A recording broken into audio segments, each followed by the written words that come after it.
trans population in America, even with all of the extra people coming out and publicly saying that they are, is still less than 1% of the total population of people in the United States, which puts it in the same bracket as falconers. Do you know what a falconer is? A falconer is somebody I that goes and practices playing with falcons.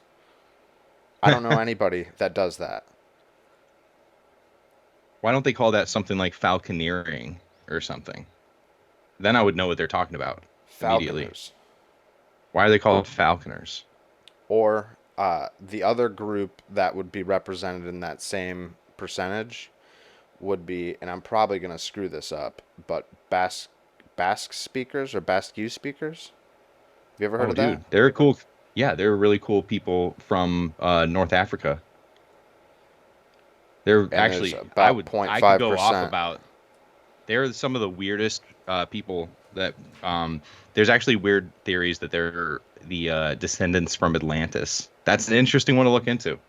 Now we could probably Look at go their blood farther into type that, too. but would you would would you actively, or what would you think, I guess, if you saw a large portion of the United States debating over what rights falconers have in a certain situation to do only with their falcons?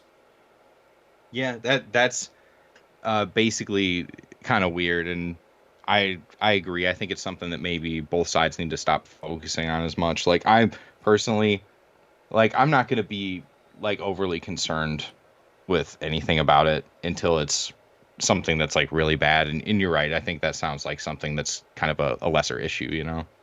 Yeah, and I mean I think there were some good things that came out of like I think some of the clarity on, I don't know, one thing I think people are still having some issues with, but gender The and sports. sex are different. You know, sex Oh is yeah, like yeah. biologically what you are, gender is like how you feel you are. Now, you could still debate on whether you should be able to feel a certain way about what you are, because I could feel a certain way about a lot of things doesn't mean I can change it. And I don't know Dude, where we're I've drawing never had lines any on what we can problem. change I with I agree figuring out with you what you there. were. What's that? No, no, no. Oh. I've always had like there, so I've had no problem with Oh, like people, understanding you it. know, like if you want me to treat you a certain way, okay, but like I think we can't Oh, really, stop with gotcha. facts. Like I think, you can't tell me that you're not a man who transitioned into a woman. Like that if we can just keep it at that, I think it's fine. Like the problem is they want me to like not recognize that they have transitioned or something. Like that's the only thing I can think of. Like and that's just not unfortunately going to happen. Like you can be a transgender man and I'll treat you as a man. You can be a transgender woman and I'll treat you as a woman, but you can't just be like trans women are women. And that's just the weird part of it that people I think get caught up on, and rightfully so, especially if they teach it in schools. Like I think it just Yeah, gets a little maybe. weird, but I'll totally respect you if you just say, "Hey, I'm a man who transitioned into a woman." Okay, cool. I'll treat you as a woman. Yeah, and Easy. if you want me to call you, a certain pronoun, like that's a regular one. Don't I'm not gonna call you like a Xenoxable or something. Like I'm not Yeah, writing no, it down to remember exactly. it. Like, but yeah, I'll respect any of that, even the theys. Even though I think that overcomplicates a whole lot of I'll things just call them by for their no name. reason. But yeah, that's fine. That's fine by me. Easy. And then also, I think I haven't put much thought into this, so nobody try to like kill my family or anything. But what if They could we try just took, canceling me. yeah, what if we just thought of, all right, if we compared everything that we were doing with the trans issue to how much effort we were spending on it. So you said something about teaching about it in schools, which I have a pretty big issue with. Not necessarily Yeah. for the traditional reasons that people see online, but just for the fact that it is less than 1% of the population, and we have kids that are terrible at math and science. We're like the worst in those. So why are we spending Yeah. any percentage of our time not fixing math and science? But along I with that, agree. maybe we could just use as like a rule of thumb, if we're going to teach about trans issues or what a non-binary person is or what your gender is, but we should spend that amount of time on Falconers. And if you think it's silly to spend an equal amount of time on a different group within the United States that represents the same share of the population that trans people do, then I'm sorry, but I think you're bigoted. Because the Falconers, they're people too, and they have real feelings. Who are you to You're say? definitely gonna get canceled for that one. You're gonna get canceled for that take, dude. No, I'll rewrite that and make it a whole bit. That I'm just and it kidding. It's probably totally fair to won't. Like I say. said, I haven't thought that through in a lot of scenarios, but I in my head, yeah, we should if we need to spend, a week on non-binary people or different genders while my kid's in the 6th grade, then I want him to know Falconers in and out as well, at the very least. But yeah, And he should at least be dude, able to greet people, hello, where's the bathroom, goodbye, thank you, in and Basque or whatever it was. in every depicted friend group in commercials and movies, I want at least one Falconer in the group. Yeah, why do I not have movies about Falconers? I don't understand. What, the last one was fucking Mulan? What are we doing? So I can also see that a very small percentage of the population can make a very large effect, and that's something that's true with this issue in things like sports or teaching in schools. Like, do we need to ungender all language just to make them happy? That's There's kind a of a there's weird a word question for that that people are too. asking right I don't now, know. I right? don't know what. There's a word for that too, though. Or like Yeah, taking the gender out of language, but no, they no, just say the like we need. the grand idea of what you just said, where a smaller population makes the rules and sets societal bars for the larger population. Yeah, it's like And tyranny of the of minority, tyranny of the minority yeah, or something like something. that. I And believe, yeah, the best something example like of that. it is that I've ever heard was the. It's basically like, all right, you take a family in a neighborhood. A family has, I don't know, randomly just 2 kids, regular family. They adopt another kid. Now their kids both eat meat, everything. They're fine, good to go. No allergies. Then they adopt a kid. The kid is, say, vegan. Yeah, So now the parents have the decision to, okay, we can either do one of two things, or we can do two different things. We could either make food that is all vegan friendly, though my kids, myself, and my wife or husband don't don't necessarily care for that food as much. So we're kind of taking a toll on the food that we take or eat just because of this one person. Or we can make two separate meals and accommodate that one person that way. So then now you've yeah, changed it in just the household. Not a big deal. Those parents are the ones that adopted that kid and that's their kid. They love that kid. Now you branch that out to having a barbecue. Now there's a barbecue down at Nancy's house down the street. Now those maybe the first year they go over there, nobody knows that little Susie is vegan. So maybe she just has a weird experience, and the parents are like, "Hey, you guys don't have anything that doesn't have meat, or like nothing that's not an animal byproduct." And then all of a sudden, now the next year comes by.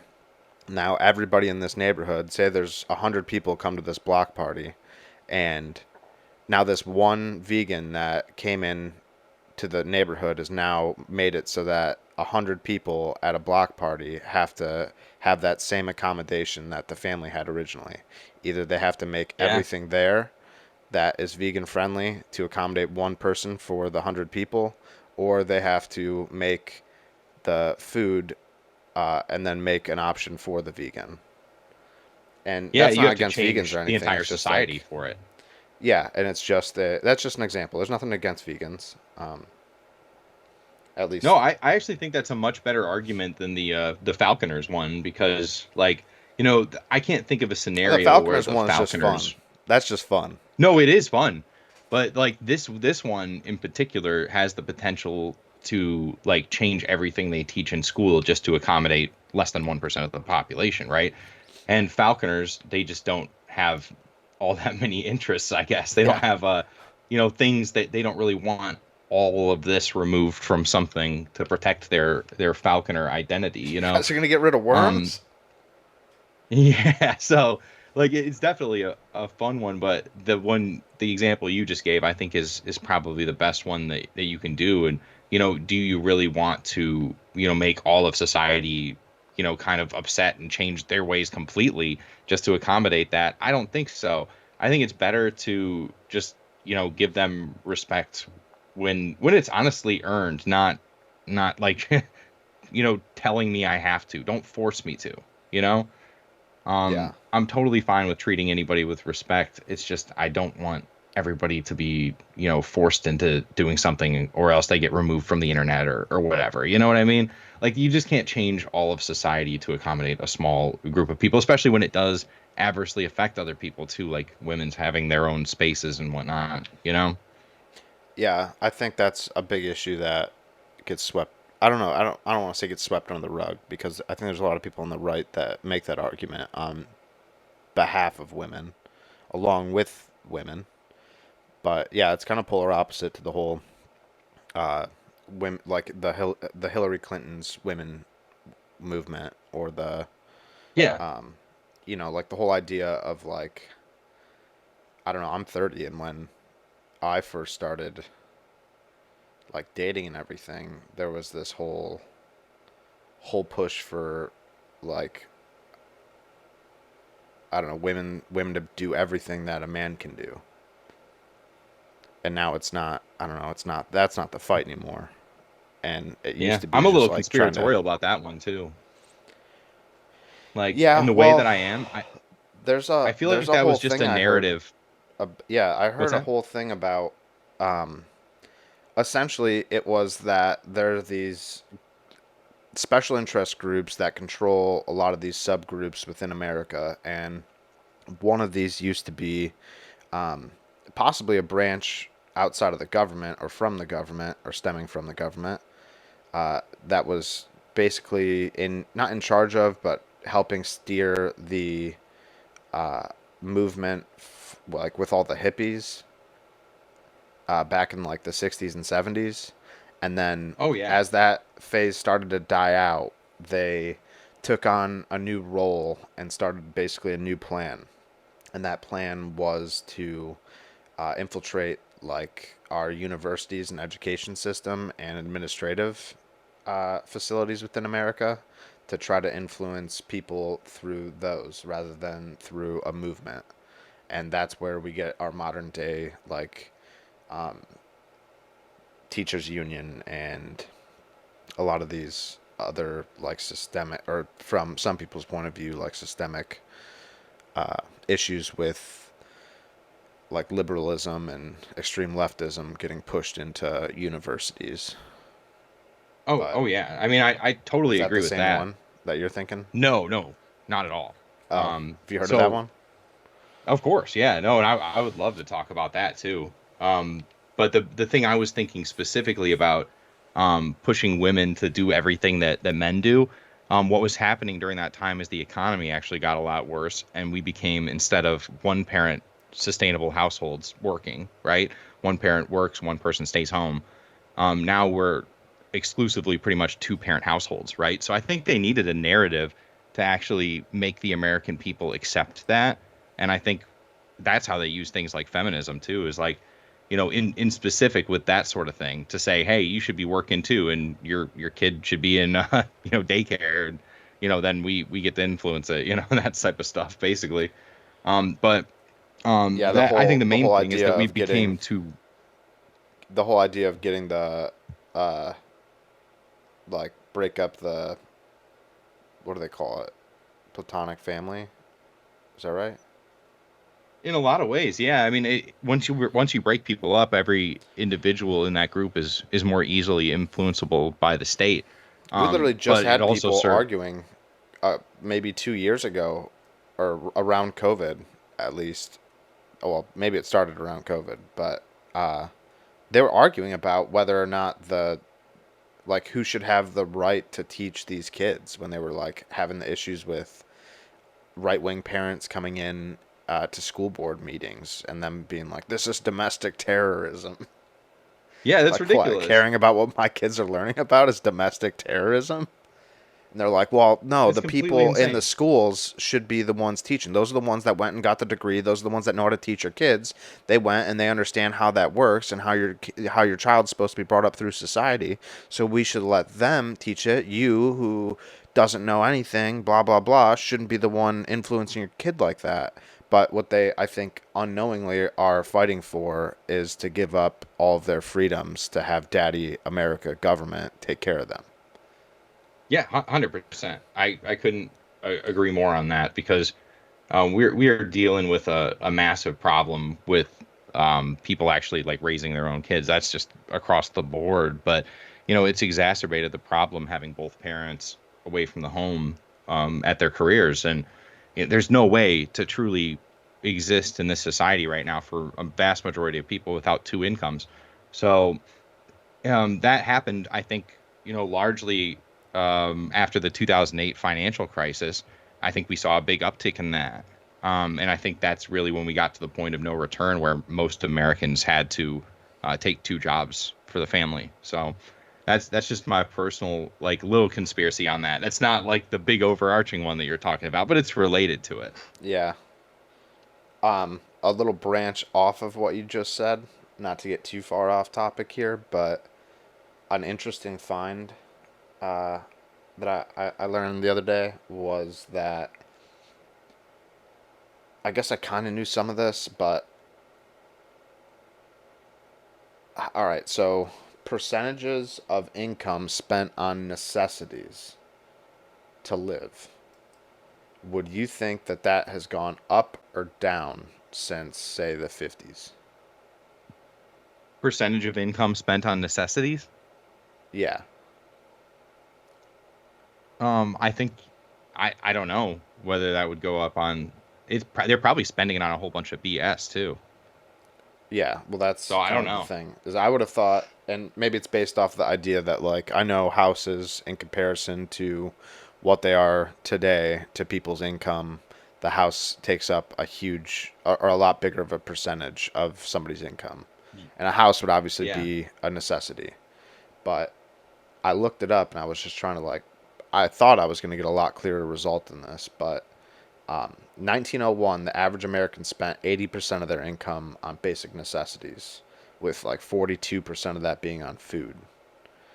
By 1972, necessities were costing 57.9% of the household income. And then in 2022, the average annual expenditures rose to $72,967, which I guess it doesn't give it a very accurate like comparison. Yeah, that one's kind of like a different trend. I'm So reading what okay, you're so no, talking about here. necessities fell below in 2018. They fell below or 50%, with only 12.9% being on food, 3% on clothing, and 32.8% being on housing. Which, let me make a 1 point out of the 32.8% being on housing. On a debt to income Yeah. ratio, in order to get credit, you have to have only 40% of your income can be attributed to debt, I think, right? Or is it the other 60%? Either way, that's a huge portion of that. If you only have Yeah, 7 to 8% or even 20% left, that's I don't know. That's ridiculous. it's hard to even think about doing those sorts of things, especially, us being, 30, 31. Like it's a daunting thing looking at buying a house. Like I'm that's for buying sure. mine right now, and we don't even have to pay for a I realtor know. or anything, and it's still just like the closing costs that I have to pay out to everybody's like 10 grand. Yeah, that's crazy. And it's like $10,000 to have. No, no, no. Yeah. They just had a huge $1 billion lawsuit with the realtors for taking that, because a realtor always gets paid a certain percentage of the total sale value. And they found out in like in 2020 that these realtors that weren't allowed to go do any showings and were just selling things over the internet and basically just doing a little bit of paperwork were getting paid like 40 grand off of a $400,000 house for doing an hour's worth And of they work. barely did anything. Yeah, and they're Yeah. like, "All right, you guys just made like $20 billion off of the American people and you didn't do a single thing." And it's it's so stupid, dude. We need to Yeah, stop dude. Like, muddying our what? industries with this type of shit. Yeah. No, I totally agree. I'm definitely not like okay with the way that the economy's going on. Nobody is, but if you'd frame it instead as like, oh, girl boss, you go to school, you go to work now, because you're, a strong, independent woman, then they're like, oh, hell yeah, I'm going to work now. When most people would probably like, there's a lot of women I think that would prefer, going to work, and that's fine. But like they've asked them before, and I think there's a lot of women that would prefer to have the option to stay home if they wanted to. I really believe that. Here's another interesting fact that a lot of people don't know that's surrounding that time frame of when you're talking about when women started to take on more into the workforce is that men, for the most part, have not made any more money since 1990, and I'm talking about even with Yeah, inflation. So yeah, I know. It's been men wages have make been less flat. money than they did in comparison to 1990 as like their take home Oh, by a when you long account shot. inflation. Yeah. Yeah, when you count for it looks like we're making 100K a year is not as much as people think it is now. Like that's like us thinking 15 years ago, you know? Yeah, which is kind of ridiculous, and I I don't. And that's why I say, and here, let me mention this as well. The first time that they wanted women to enter the workforce was during World War II, right? And then they did like what was that Betty lady holding up her bicep, trying. It was the first time they really, and that was them putting out propaganda, so that they could get women into the workforce because all the men were off fighting overseas. So, like, it's the same weird propaganda, isn't it? Yeah, yeah, I think I don't know. There's been a lot of propaganda throughout our time.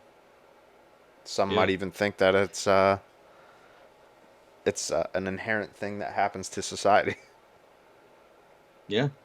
And one of my goals is to try to make enough money so that I can, you know, tell my wife, like, you can stay home. Like, you don't have to work, or even if you don't have to work if you don't want to, you know? That would be a great thing. That would be a great thing if people in our economy were thinking that, you know? Yeah, But they're I not. They're not. I find it odd that us as a society are somehow, and I know we're not okay with this, but here's how it seems if you're looking from an outside perspective, I guess, and you just saw what we're talking about and arguing online about and spending our energy on, is you would think that the biggest issues in America are racism and individual freedoms, basically, for people to feel how they want to feel. But yet Yeah. we from the like 80s went from having a Homer Simpson household where you could have somebody that worked at a factory take care of their whole family and take vacations in a colonial style house with 3 4 Yeah. bedrooms and take care and retire on a pension. They were fine. The promise in Yeah. society was that we are supposed to learn how to innovate things so that the production of things, and the production of things, by that I mean what it costs, for instance, sugar. Sugar in 1900, for instance, might have cost 25 cents to produce a gram of sugar. Now it costs us like Yeah. a fraction of 1 cent. but we actually charge more for sugar than we did back in 1908. Why? And that's the type of stuff that we muddied our economy up with to basically, I don't know, to have us all screwed. So now we're all working full-time jobs. Everybody gets pushed into having to go to college, go into debt. You have to have a 4-year degree to get a job that will basically get you out of poverty, or you have to be Yeah, pretty and not to smart buy that without a much. college degree to get a job or work your way up through a job to not be in poverty. And all the whole time we've just been more and more productive than we were back when we could have done all of this without having multiple workers in the workforce. Yeah, it's. I mean, that's what I would like to go back to that world, and I think most people would. And like from my perspective, That's like what I the would whole like to make see the America great manufacturing. again idea is. I don't think Trump's very Yeah, good at that's putting what I'm his saying. words around it. But now No. that like they put out all the videos of him going through and like talking about basically that from like the 80s, 90s and like on these talk shows and like talking about it years and years ago, it's like, okay. Yeah. So maybe it's just a bigger movement. But how many people look at it like that?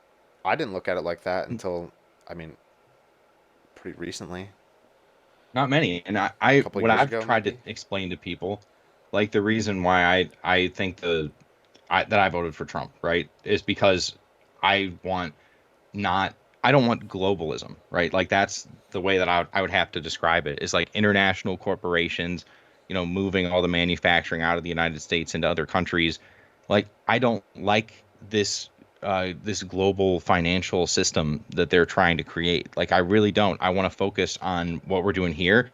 And like I wish that a factory would move their factory to a poor area in the United States rather than a poor area in Mexico. Like I don't understand. I get that you guys can, you know, do that, but like I think Trump could actually solve that sort of thing with the threat of tariffs, and then we could have that society again. Because you know what?